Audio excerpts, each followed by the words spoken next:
नमस्कार विद्यार्थियों, स्वागत है आपका अतुल सर की पाठशाला में। आइए आज हम लोग एनसीईआरटी 10th का संघवाद पढ़ते हैं, जो काफी महत्वपूर्ण अध्याय है और ये बोर्ड परीक्षाओं के साथ साथ TGT, PGT, BPSC, UP LT grade, GIC तथा अन्य प्रतियोगी परीक्षाओं के लिए भी काफी महत्वपूर्ण है। तो आइए हम लोग इसके दूसरे वीडियो में देखते हैं। और पहला वाला वीडियो में हम लोग संघवाद क्या है और भारत में कैसे ये काम करता है इसके लिए पढ़ा है हमने।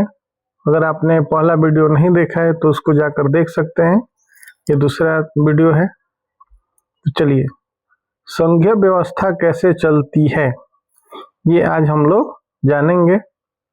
तो संघीय व्यवस्था के कारगर कामकाज के लिए संवैधानिक प्रावधान जरूरी है, पर इतना ही पर्याप्त नहीं है।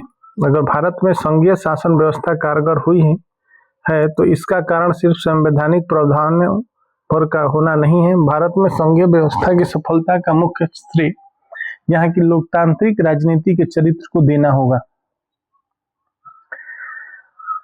आगे देखते हैं हम लोग और इस पे मैप पे बाद में आएंगे।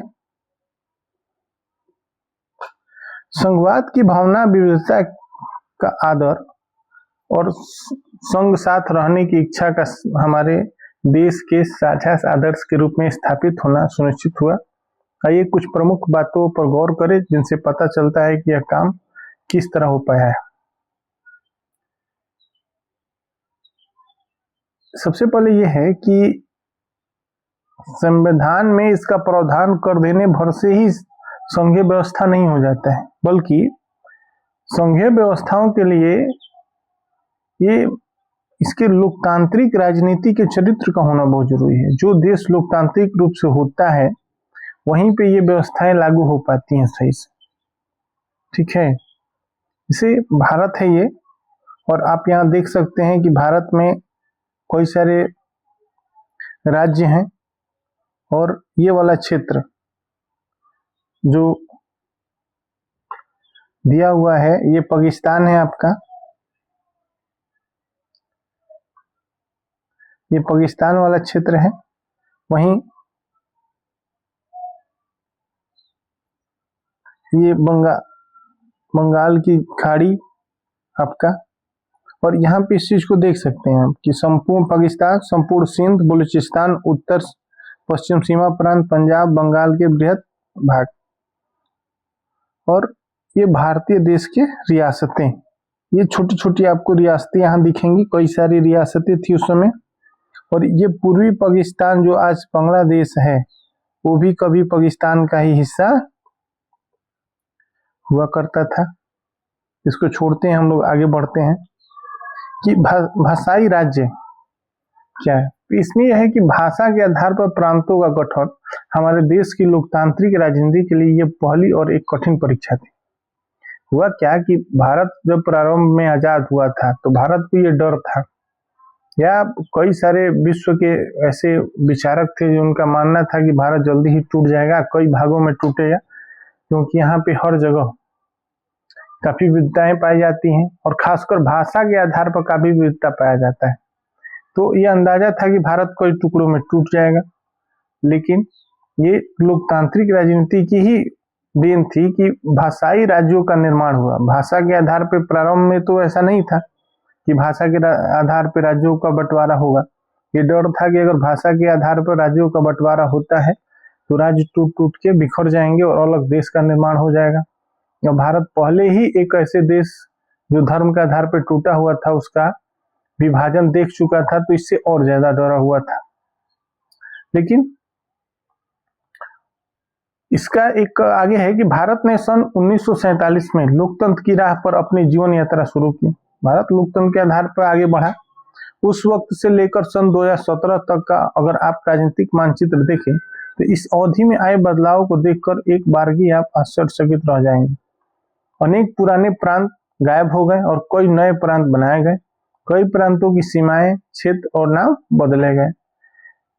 सबसे पहले आपको पता है, चाहे ये आंध्र प्रदेश जो भाषा के आधार पर सबसे पहले उसका निर्माण हुआ और वहां पे एक आंदोलन स्टार्ट हुआ, वही बाद में जाके 2014 में पुनः उसी आंध्र प्रदेश का जो एक बार भाषा के आधार पर टूटा, वो फिर एक बार भाषा के आधार पर टूटा है, और आंध्र प्रदेश बट के तेलंगाना भी उससे एक निकल गया। तो इस प्रकार जो आजादी के समय जितने राज्य थे, जो संरचना थी, राज्यों की संख्या थी, उसमें काफी बदलाव आया है 2017 तक, या आज अगर हम देख रहे हैं 2026 तक काफी सारा बदलाव हुआ है। तो इसमें देखते हैं हम लोग नाम बदले गए हैं। आगे देखते हैं, नए राज्यों को बनाने के लिए 1950 के दशक में भारत के कई पुराने राज्यों की सीमाएं बदली गईं।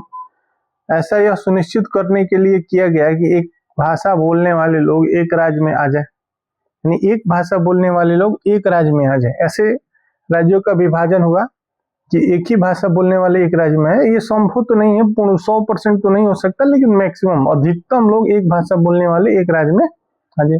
इसके बाद कुछ अन्य राज्यों का गठन भाषा के आधार पर नहीं बल्कि संस्कृति, भूगोल अथवा जातीयता या एथनिसिटी की भिन्नताओं को रेखांकित करने और उन्हें आदर देने के लिए किए गए। इनमें नागालैंड, उत्तराखंड और झारखंड जैसे राज्य शामिल है।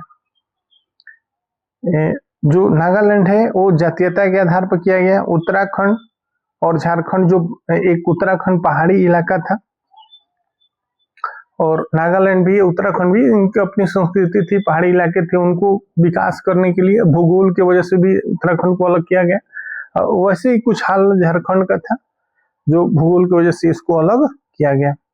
अब देखते हैं, जब एक भाषा के आधार पर राज्यों के गठन की बात उठी तो कई राष्ट्रीय नेताओं को डर था कि इससे देश टूट जाएगा। अभी हमने अब जो कहा था आपसे कि प्रारंभ में जब देश में कई सारे राज्यों का भाषा के आधार पर, संस्कृति के आधार पर, जातीयता के आधार पर अलग अलग राज्यों की मांग होने लगी, तो हमारे नेताओं को डर था कि देश बढ़ जाएगा। क्यों ये डर क्यों था? क्योंकि हम हाल ही में एक आजादी के समय ही एक अपने देश का बंटवारा होते हुए देख चुके थे, इसलिए सभी लोग डरे हुए थे। लेकिन केंद्र सरकार ने इसी के चलते, जो केंद्र सरकार थे, आगे देखते हैं, केंद्र सरकार ने इसी के चलते राज्यों का पुनर्गठन कुछ समय के लिए टाल दिया था। पर हमारा अनुभव बताता है कि भाषावार राज्य बनने से देश ज्यादा एकीकृत, मजबूत हुआ। लेकिन जो बाद में टाला जरूर, लेकिन बाद में फिर आंदोलन काफी बढ़ा तो उसको हमने लागू किया, और इससे हमें ये अनुभव प्राप्त हुआ कि भाषाओं को ये टाल देने से नहीं होता है। जबकि भाषाओं के आधार पर अगर राज्यों का निर्माण हो जाए तो उससे देश और मजबूत होता है, कमजोर नहीं होता है। साथ ही साथ इससे प्रशासन भी पहले की अपेक्षा कहीं ज्यादा सुविधाजनक हो जाते हैं। एक देश था जिसने ये काम नहीं किया, जो भारत ने कर दिया वो नहीं किया, वो था पाकिस्तान।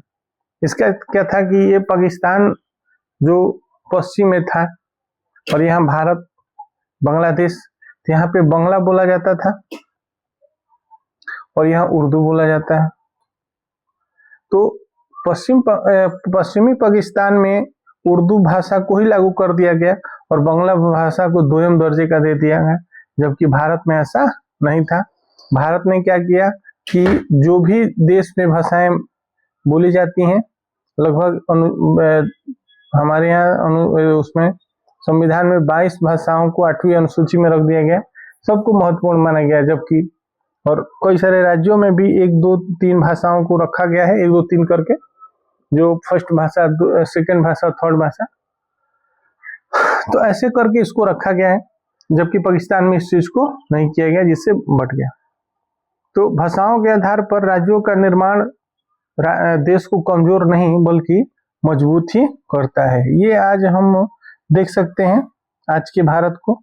यहाँ पे एक चीज मिसिंग है कि लद्दाख का बंटवारा नहीं हुआ है। आइए हम लद्दाख का बंटवारा इसमें कर देते हैं। लगभग इसी प्रकार का है, नहीं, एक मिनट, ये लद्दाख का बंटवारा हो जाएगा। नहीं तो कुछ इस तरह का भारत का मैप है। भाषा नीति क्या रही? भारत के संघीय ढांचे की दूसरी परीक्षा भाषा नीति को लेकर हुई। हमारे संविधान में किसी एक भाषा को राष्ट्रभाषा का दर्जा नहीं दिया गया। अभी हम जो बोले हैं, एक भाषा कोई राष्ट्रीय भाषा नहीं है भारत का, बल्कि हिंदी को राज्य भाषा का दर्जा दिया गया। हिंदी को क्या दिया गया है? राज्य भाषा का नाम दिया गया है। हिंदी सिर्फ 40% ही देश में भारतीयों के द्वारा मातृभाषा है, इसलिए अन्य भाषाओं के संरक्षण के अनेक दूसरे उपाय किए। संविधान में हिंदी के अलावा अन्य 21 नहीं जबकि 22 भाषाएं हैं। 22 भाषाओं को अनुसूचित भाषा में दिया गया है। केंद्र सरकार के किसी भी पद का उम्मीदवार इनमें से किसी भी भाषा में परीक्षा दे सकता है, बशर्ते उम्मीदवार इसको विकल्प के रूप में चुने।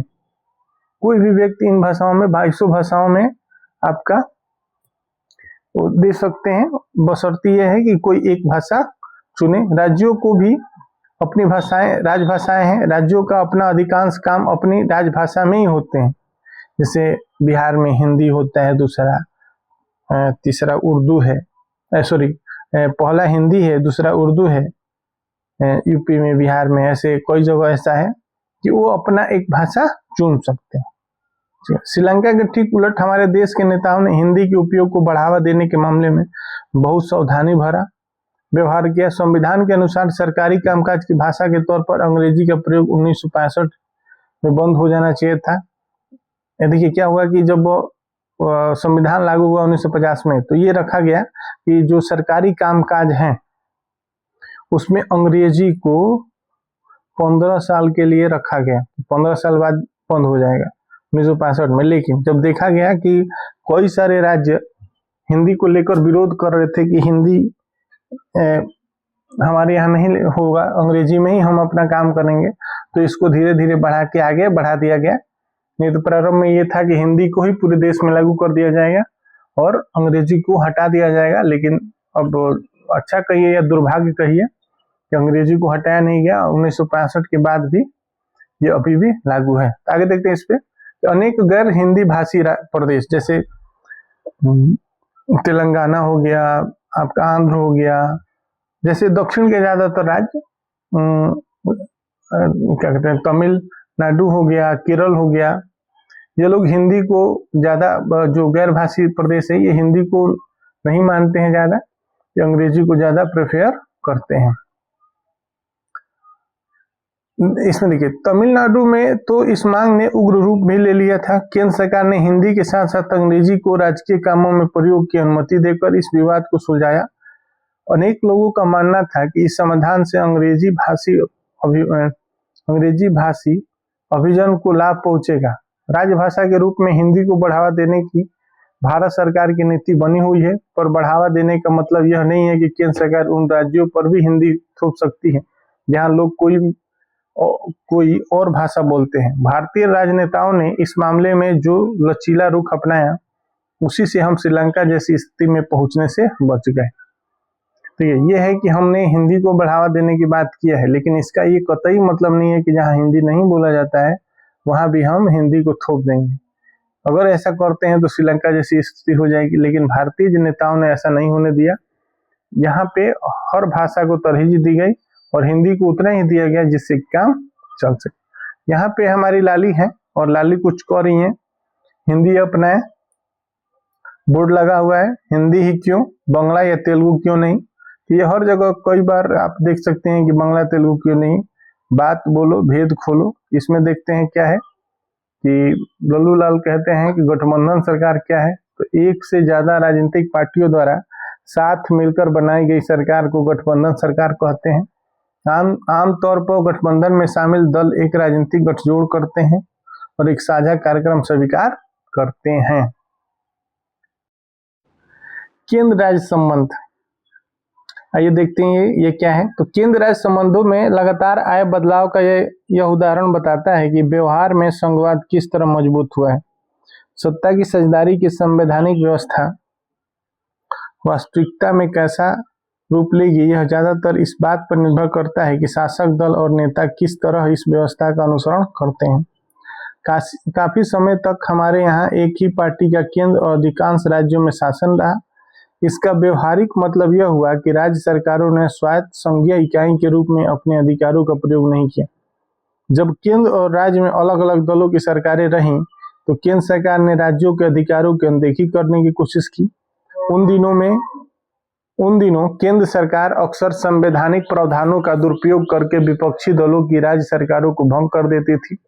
यह संघवाद की भावना के प्रतिकूल काम था। देखिए हुआ क्या कि शुरू में जब भारत आजाद हुआ तो पूरे देश में एक ही सरकार बनी, कांग्रेस की, और साथ ही साथ जितने राज्य थे वहां भी लगभग कांग्रेस की सरकार बनी।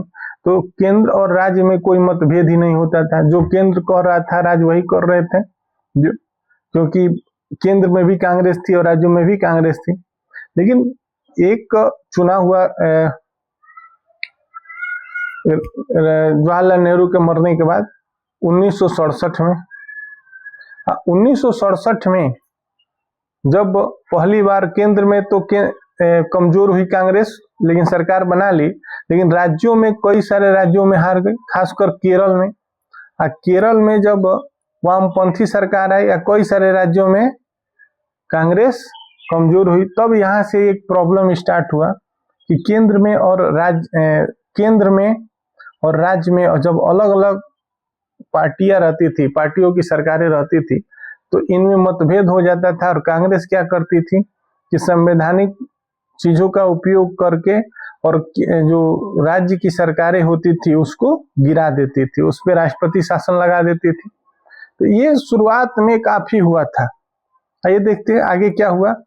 और 1990 तक लगभग यही स्थिति थी, जहां कांग्रेस जो केंद्र में रहती थी और राज्यों में वो जीत नहीं पाती थी, तो वहां पे कई सारी सरकारों को वहां पे खूब सारा राष्ट्रपति शासन लगा और वहां पे सरकारों को गिरा दिया जाता था या उनको आपस में मिला के और अलग से सरकारें बना दी जाती थी, अपनी सरकार बना दिया जाता था। मतलब इस्तीफा देना, बहुत सारी चीजें जो थी कांग्रेस के द्वारा उस समय जो केंद्र में सरकारें होती थी वो करती रहती थी।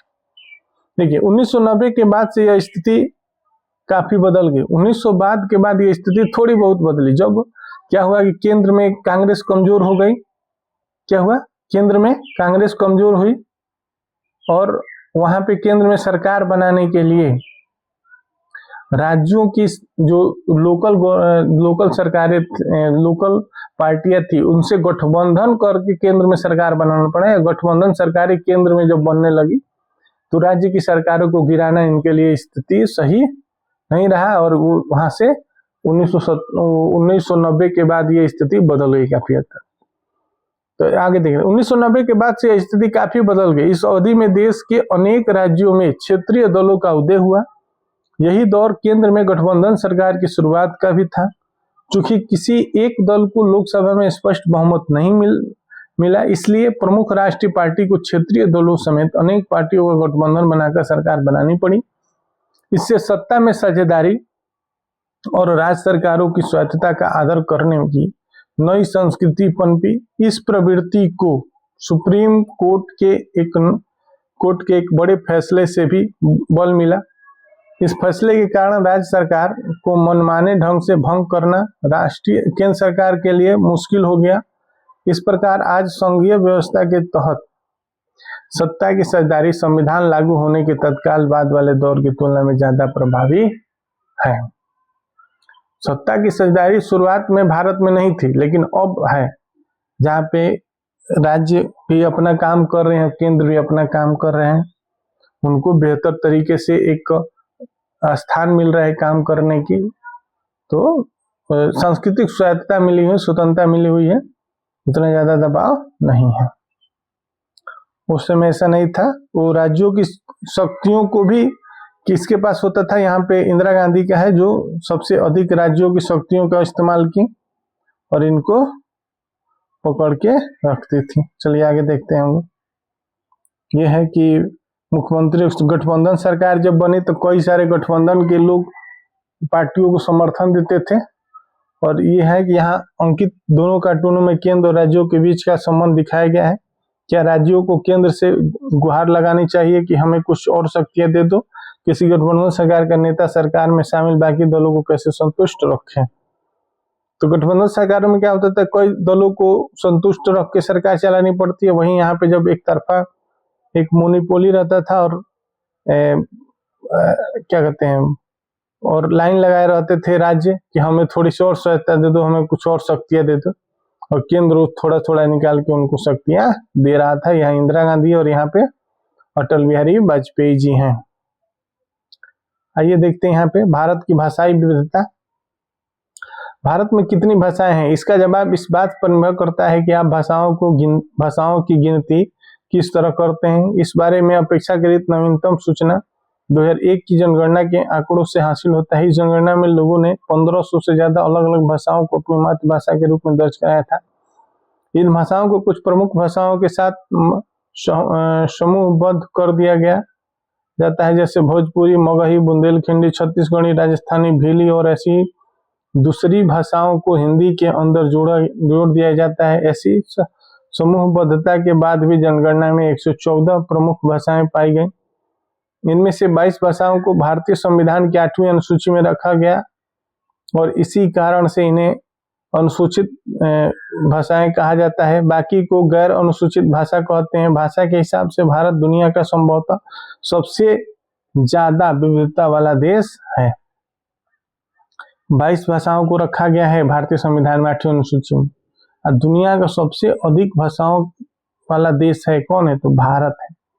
आगे देखते हैं। साथ लगी सूची को देखने पर स्पष्ट हो जाएगा कि कोई एक भाषा बहुसंख्यक भारतीयों की मातृभाषा नहीं है। सबसे बड़ी भाषा हिंदी भी सिर्फ 41% लोगों की मातृभाषा है। अगर दूसरी या तीसरी भाषा के तौर पर हिंदी जानने वालों की संख्या भी जोड़ लिया जाए तो भी 2001 में यह संख्या 50% से कम ही थी।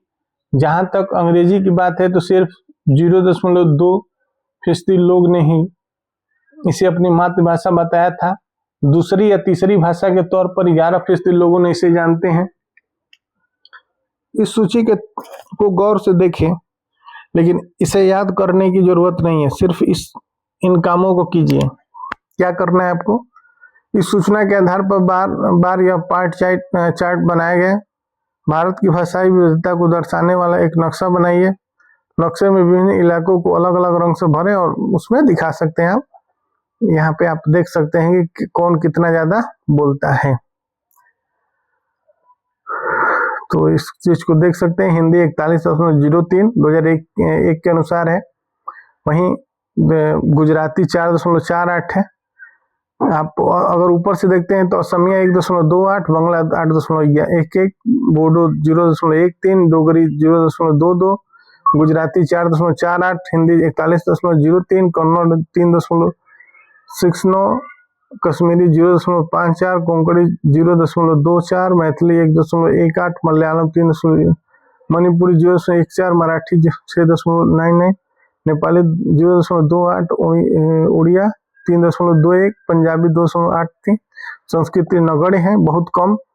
संथाली 0.63, सिंधी 0.25, तमिल 5.91, तेलुगु 7.19, उर्दू 5.01। इस चार्ट के पहले खाने में भारतीय संविधान की 8वीं अनुसूची में दर्ज भाषाओं को लिखा गया। दूसरे खाने में भारत की आबादी इस भाषा को बोलने वाले को प्रतिशत मान दिया गया है। तो आप यहाँ पे देख सकते हैं। और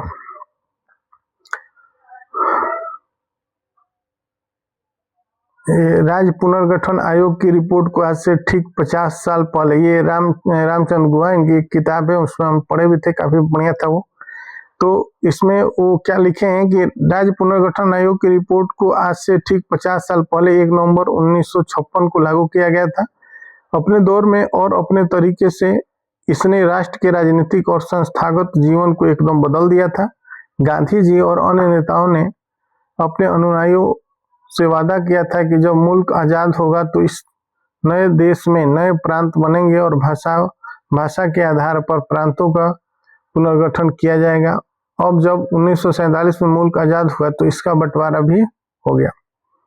विभाजन धार्मिक आस्था से पुरातन जुड़ाव का परिणाम था। पुरातन आस्था की एक ऐसी चीज भाषा के आधार पर अब कितने विभाजन होंगे? नेहरू, पटेल और राजा जी के मन में यह सवाल कौंध रहा था कि एक तो विभाजन धर्म के आधार पर हो चुका है, लेकिन अब भाषा के आधार पर कितना विभाजन होगा नेहरू और पटेल और राजा जी सब लोग ये परेशान थे। बहरहाल भारत की एकता को कमजोर करने की जगह भाषा के आधार पर गठित राज्यों ने इसकी एकता को मजबूत करने में मदद की। एक व्यक्ति कन्नड़ भारतीय या बंगाली और भारतीय अथवा तमिल और भारतीय या गुजराती और भारतीय जैसे दो दो पहचानों के साथ आसानी से जीता है। हम बिहारी भारतीय, यूपी भारतीय, बंगाली भारतीय, तमिल भारतीय, गुजराती भारतीय जैसे दो दो पहचान हमारे रहते हैं। ये विवाद सुखद तो नहीं लेकिन उतने बुरे भी नहीं कहे जा सकते। हाँ ठीक है, हम भारतीय एक तो नहीं है, राज्यों से हमारा जुड़ाव है, ये उतना बढ़िया नहीं है कि एक ही हो क्यों केवल हम भारतीय हैं, ऐसा नहीं हो पाता है, लेकिन ठीक है, तो बुरा भी नहीं। भाषावार राज्यों के गठन ने भारत को एक भयावह स्थिति से बचा लिया। अगर तेलुगु, मराठी वगैरह बोलने वालों की भावनाओं का ख्याल न रखा गया होता तो यहाँ की स्थिति कुछ इस प्रकार की होती कि एक भाषा 14 से 15 राष्ट्र बन जाते, हर भाषा का अपना एक राष्ट्र बन जाता जैसे राज्यों का हुआ है। हम लोग देखते हैं अब भारत में विकेंद्रीकरण। विकेंद्रीकरण मतलब जो स्थानीय सरकारों का क्या है, तो यहाँ है लल्लू लाल और ये बैठे सोए हुए हैं और बैठने की मुद्रा में है, और इसमें है कि ये कुछ करें। अच्छा, तो हमारे यहाँ रेलगाड़ी की 3 टियर कोच जैसी व्यवस्था है। मुझे तो सबसे निचला बर्थ ही अच्छा लगता है। ये ट्रेन में बैठे हैं और ये बात कर रहे हैं, सोए हुए हैं। कहने का मतलब है कि जैसे जो भारत में स्थिति है, तो एक है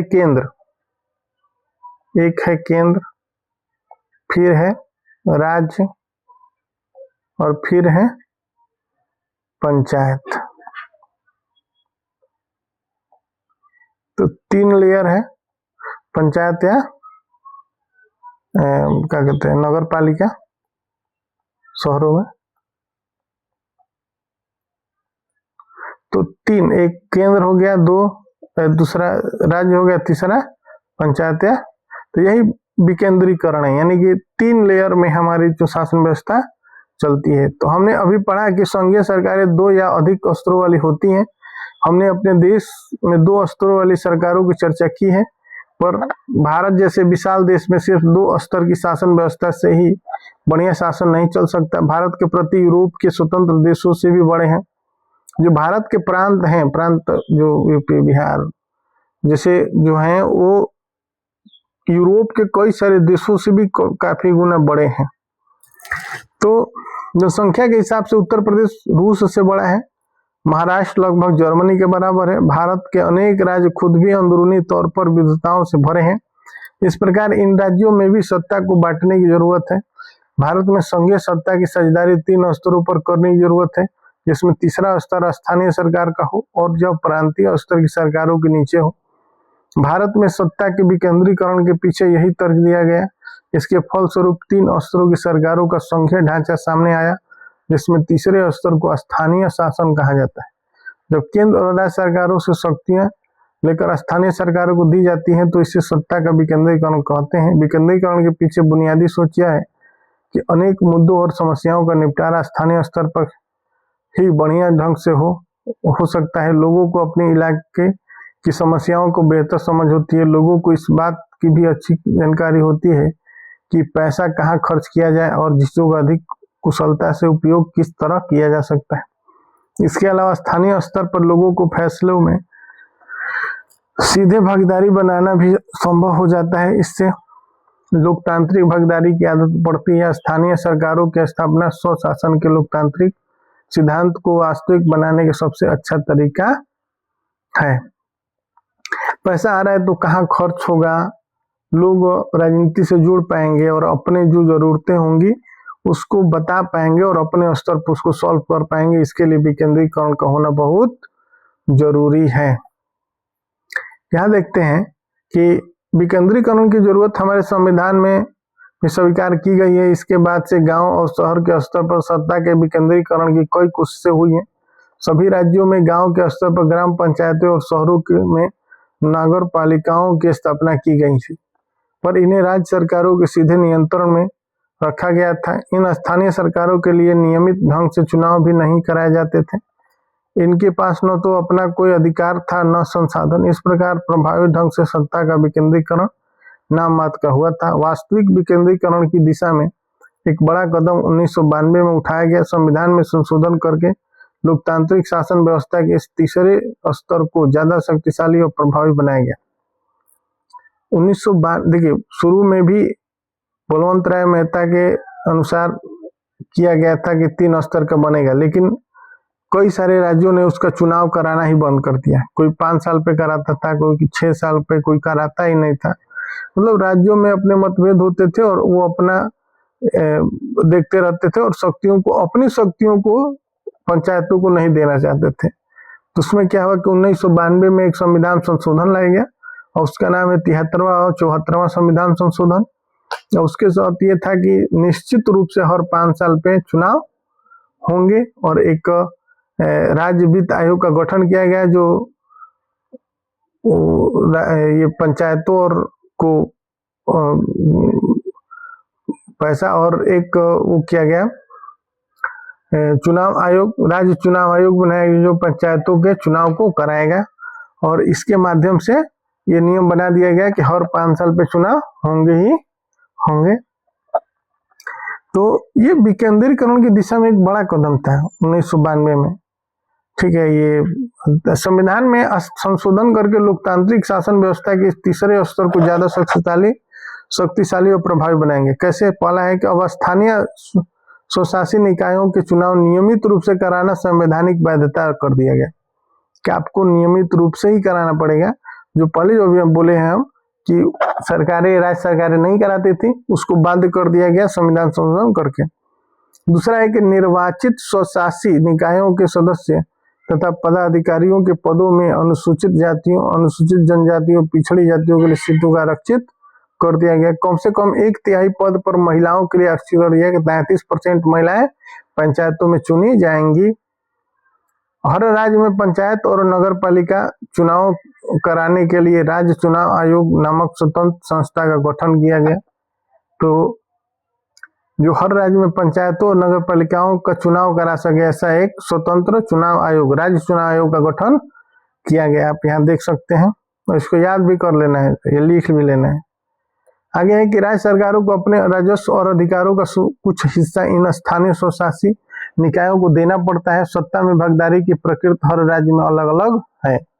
अब देखते हैं, गांव के स्तर पर मौजूदा स्थानीय शासन व्यवस्था को पंचायती राज के नाम से, गांव में इसको क्या कहते हैं? पंचायती राज कहते हैं जाता है। प्रत्येक गांव में और कुछ राज्यों में ग्राम समूह की एक ग्राम पंचायत होती है।